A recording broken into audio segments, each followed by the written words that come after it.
Puasa menuju makan sejati. Sebuah esai M.H. Ainun Najib.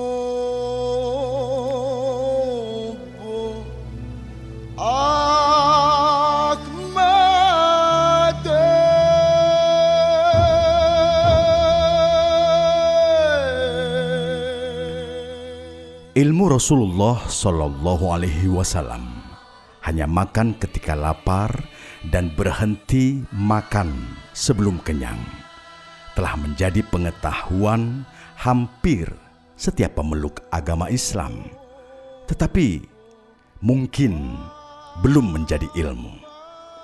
Puasa demi puasa, Ramadan demi Ramadan, beserta fatwa demi fatwa yang senantiasa menyertai. Dengan segala kerendahan hati harus saya katakan, belum cukup mengantarkan kita dari permukaan pengetahuan menuju kedalaman ilmu.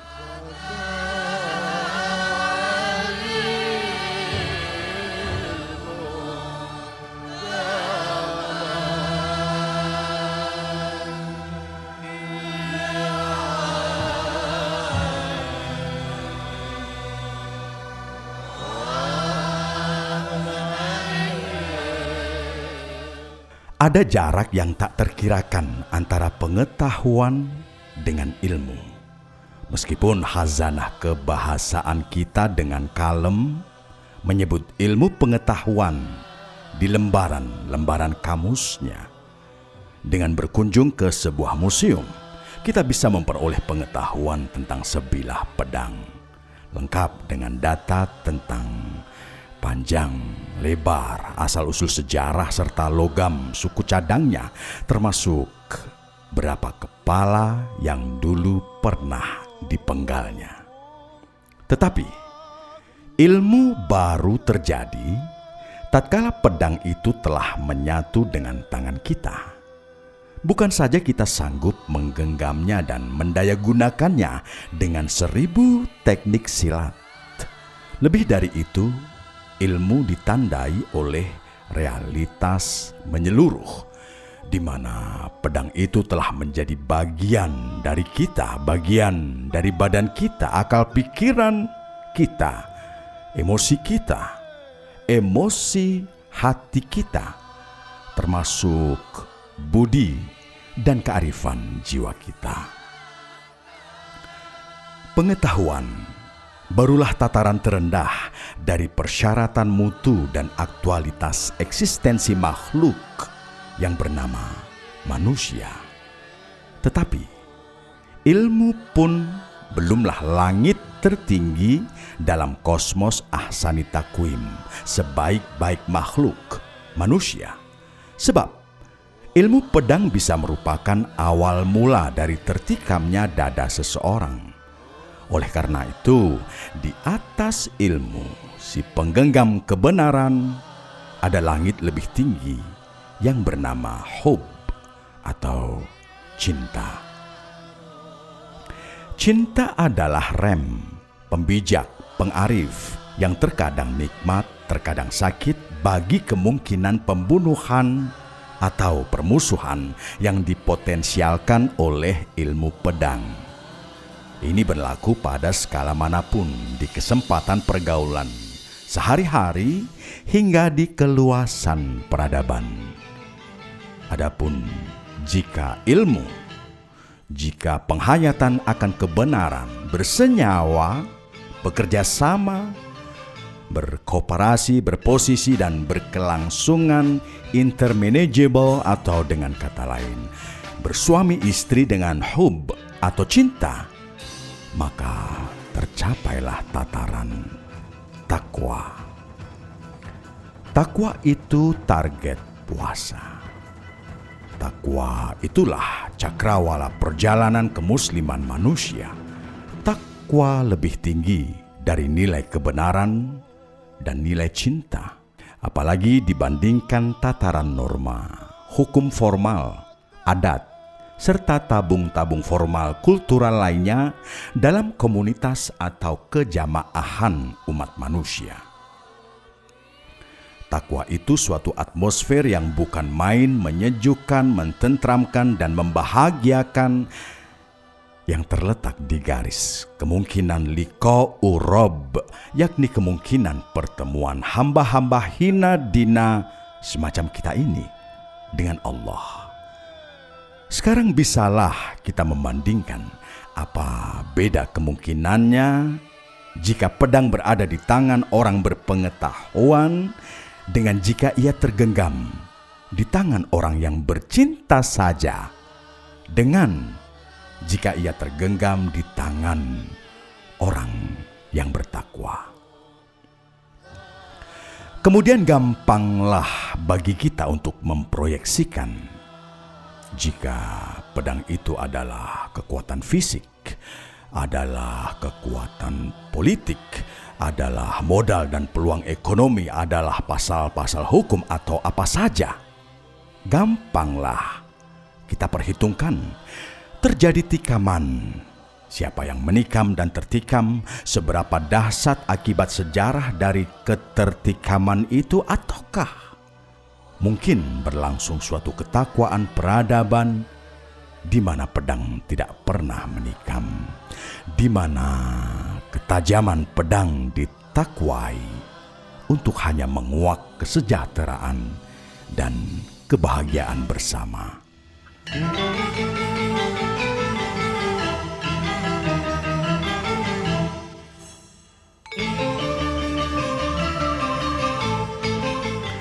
Rasanya tidak enak untuk memuji-muji Muhammad Sallallahu Alaihi Wasallam. Ada situasi psikologis tertentu dalam pergulatan teologis dan kultural di lapangan integrasi nasional kita yang menjadi sumber ketidakenakan tersebut. Sepenuhnya saya memahami itu. Secara kultural, untuk situasi semacam itu, saya harus pelit pujian. Tetapi dalam konteks ilmu, kita tidak bisa menemukan argumentasi apapun untuk melakukan hal yang sama. Bukan suatu kebetulan bahwa arti harafiah kata Muhammad adalah yang terpuji. Apa yang ingin saya lakukan dengan tulisan ini hanyalah mencicil landasan rasional agar kita berhak menyebut Rasul terakhir itu dengan Muhammad. Kalau tidak cukup pengetahuan dan ilmu, syukur, cinta dan ketakwaan, maka kita memanggilnya dengan mesra, ya Muhammad kekasih. Rasanya kosong, tidak ada muatannya. Muhammad menolehkan kepalanya dan melirikkan bola matanya ke arah kita, tetapi hati, nalar, dan budinya tiada ikut merasa terpanggil. Karena panggilan kita tanpa nalar, hati, dan budi, beliau pasti kecewa.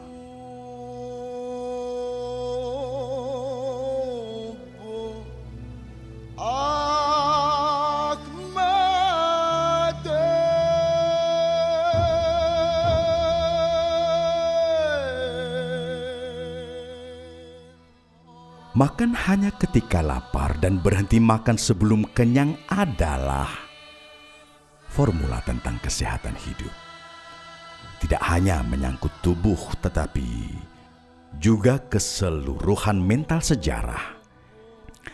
Ia adalah contoh soal lebih dari sekedar teori keilmuan tentang keefektifan dan efisiensi. Selama ini pemahaman nilai budaya kita cenderung mentabukan perut. Orang yang hidupnya terlalu profesional dari hanya mencari uang, kita sebut diperbudak oleh perut. Para koruptor kita gelari hamba perut yang mengorbankan kepentingan negara dan rakyat demi perutnya sendiri. Padahal ia bukanlah hamba perut. Sebab kebutuhan perut amat sederhana dan terbatas. Ia sekadar penampung dan distributor sejumlah zat yang diperlukan untuk memelihara kesehatan tubuh. Perut tidak pernah mempersoalkan apakah kita memilih nasi pecel atau pizza, lembur kuring, atau masakan Jepang. Yang menuntut berlebih, yang pertama-tama adalah lidah. Perut tidak menolak untuk disantuni dengan jenis makanan cukup seharga Rp1.000. Tetapi lidah mendorong kita harus mengeluarkan 10.000, 100.000 atau terkadang Rp1.000.000. Makhluk lidah termasuk yang menghuni batas antara jasmani dengan rohani. Satu kaki lidah berpijak di kosmos jasmani, kaki lainnya berpijak di semesta rohani. Dengan kaki yang pertama ia memanggul kompleks tentang rasa dan selera. Tidak cukup dengan standar 4 sehat 5 sempurna. Ia membutuhkan variasi dan kemewahan. Semestinya cukup di warung pojok pasar, tapi bagian lidah yang ini memperkuda manusia untuk mencari berbagai jenis makanan. Inovasi dan paradigma teknologi makanan yang dicari ke seantero kota dan desa. Biayanya bisa menjadi ratusan kali lipat. Dengan kaki lainnya, lidah memikul penyakit yang berasal dari suatu dunia misterius yang bernama mentalitas, nafsu, serta kecenderungan-kecenderungan aneh yang menyifati budaya manusia. Makan yang dalam konteks perut hanya berarti menjaga kesehatan, di kaki lidah itu diperluas menjadi bagian dari kompleks kultur, status sosial, gengsi, feodalisme, kepriayian, serta penyakit-penyakit kejiwaan komunitas manusia lainnya.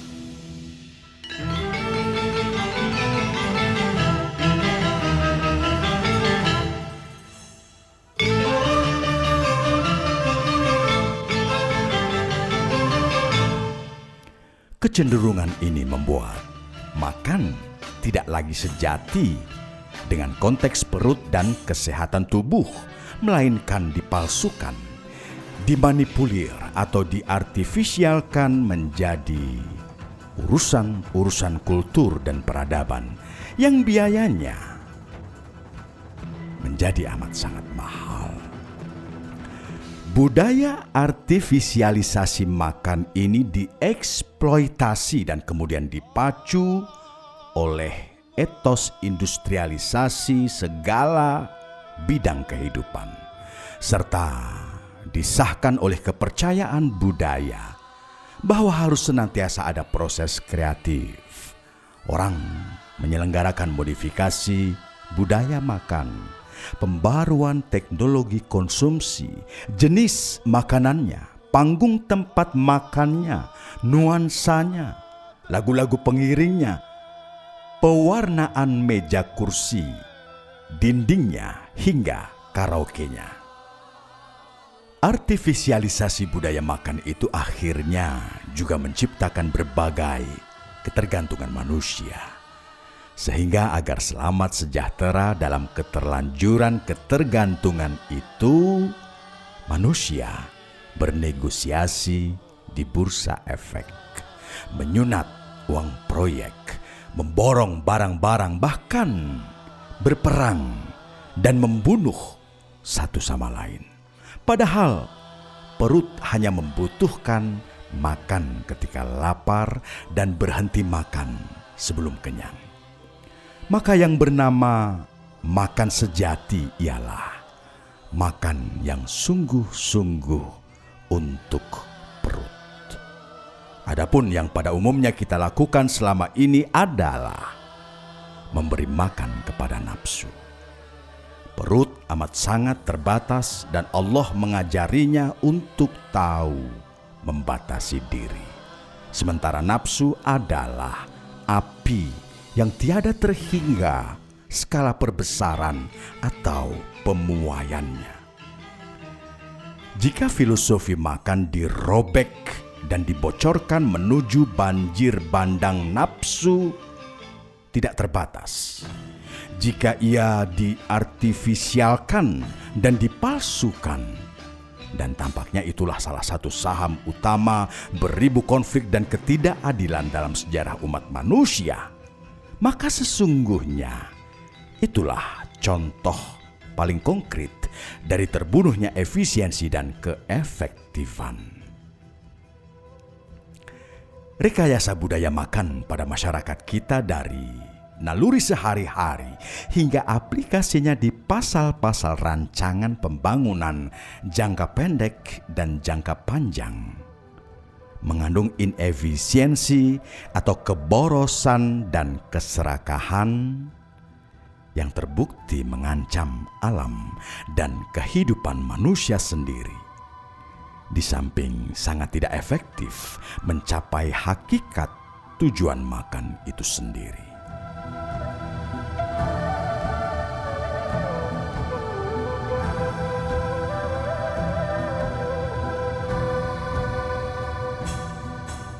Aktivitas puasa selalu diartikan, dan memang demikian, sebagai peperangan melawan nafsu.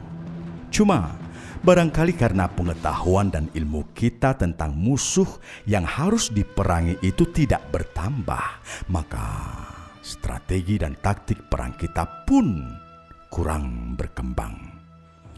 Kalau kita mendengar tentang nafsu makan, asosiasi kita menunjuk ke makan, bukan ke nafsunya. Maka ketika istri kita ke pasar, yang dibeli terutama adalah pesanan-pesanan nafsu, bukan kapasitas kebutuhan makan yang diperlukan. Setiap pelaku puasa punya pengalaman untuk cenderung mendambakan dan menumpuk berbagai jenis makanan dan minuman sepanjang hari. Kemudian ketika saat berbuka tiba, ia baru tahu bahwa perut sama sekali tidak membutuhkan sebanyak dan semewah itu.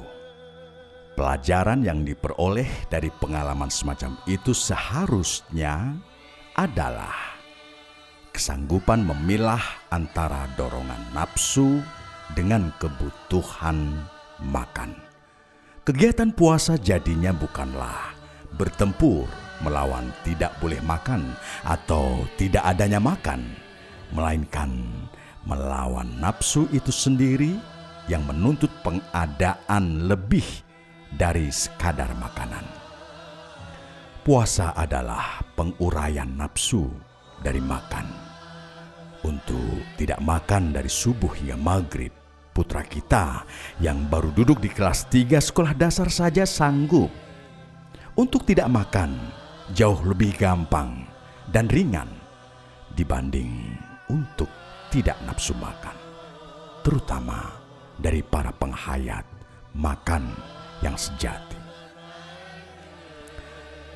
Seorang sufi yang taraf pergaulannya dengan makan tinggal hanya berkonteks kesehatan tubuh. Dalam hidupnya tidak pernah lagi ingat makan, kecuali ketika perutnya lapar.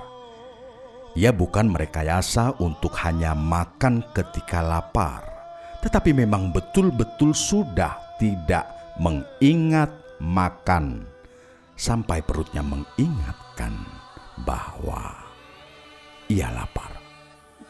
Untuk ingat lapar, cukup perut yang melakukannya. Tapi untuk berhenti makan sebelum kenyang, manusia memerlukan dimensi-dimensi rohani tinggi kemanusiaannya untuk mengingatnya. Ia memerlukan nalar ilmu kesehatan tentang makan yang sehat, yakni tentang kurang dan tidak lebih. Ia juga memerlukan ilmu dan kearifan yang lebih tinggi untuk melatih ketepatan kapasitas makan, agar ia memperoleh ketepatan pula dalam aktivitas makan yang lain di bidang-bidang kehidupan yang lebih luas. Dalam pelajaran keaktoran teater, ada metode biasakan makan minum yang pas agar dalam bermain drama engkau tidak overacting dan juga tidak underacting. Padahal ilmu makan sejati atau makan pas Rasulullah Muhammad juga berlaku untuk segala makan dalam kehidupannya.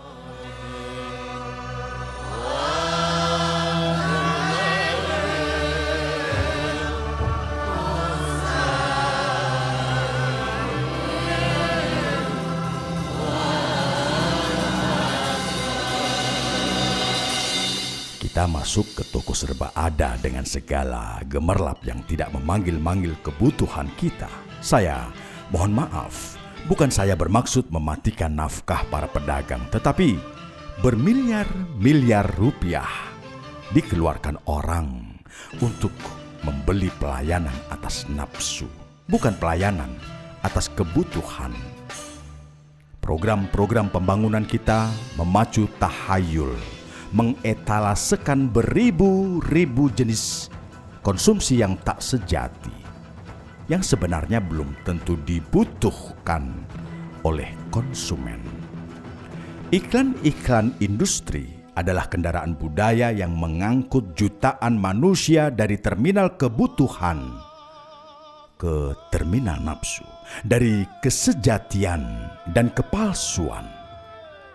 Mereka dicetak untuk merasa rendah dan bahkan merasa tak ada apabila tidak memiliki celana model ini dan kosmetika model itu. Merek-merek dagang adalah strata tahayul dan klinik. Para pasien di rumah sakit budaya tinggi, budaya gengsi, budaya kelas priayi menyerbu warung-warung status modernitas tidak untuk membeli barang. Salah satu wajah dunia industri modern adalah tahayul konsumtivisme yang menjadi sumber biang persaingan ekonomi, pergulatan kekuasaan politik, hingga penyelewengan hukum. Ini adalah kata-kata purba yang terasa lucu dan naif untuk diperdengarkan, tapi tak bisa kita menghapusnya, karena setiap orang, setidaknya beberapa hari menjelang ajalnya, akan mendengar kata-kata semacam itu dari lubuk hati dan kesadarannya sendiri. Puasa mengajarkan dan melatih pelaku-pelakunya untuk makan, untuk memiliki sejumlah uang dan kekayaan, untuk bersedia menggenggam kekuasaan, untuk menjadi ini itu, atau melakukan apapun saja hanya ketika benar-benar dalam keadaan lapar sejati, bukan dalam keadaan merasa lapar karena nafsu. Jika orang menjalankan puasa dengan pengetahuan, ilmu, cinta, dan ketakwaan, ia akan terlatih untuk bertahan pada makan yang sejati, yakni terlatih untuk mengambil jarak dari nafsu, terlatih untuk tidak melakukan penumpukan kuasa dan milik, tidak melakukan monopoli, ketidakadilan, serta penindasan, karena telah diketahui dan dialaminya bahwa itu semua adalah makanan palsu. Tetapi alangkah sedihnya menyaksikan betapa dunia ini diisi oleh banyak manusia yang tak henti-hentinya makan, padahal ia tak lapar, serta oleh banyak manusia yang tidak habis-habisnya makan, padahal ia sudah amat kekenyangan.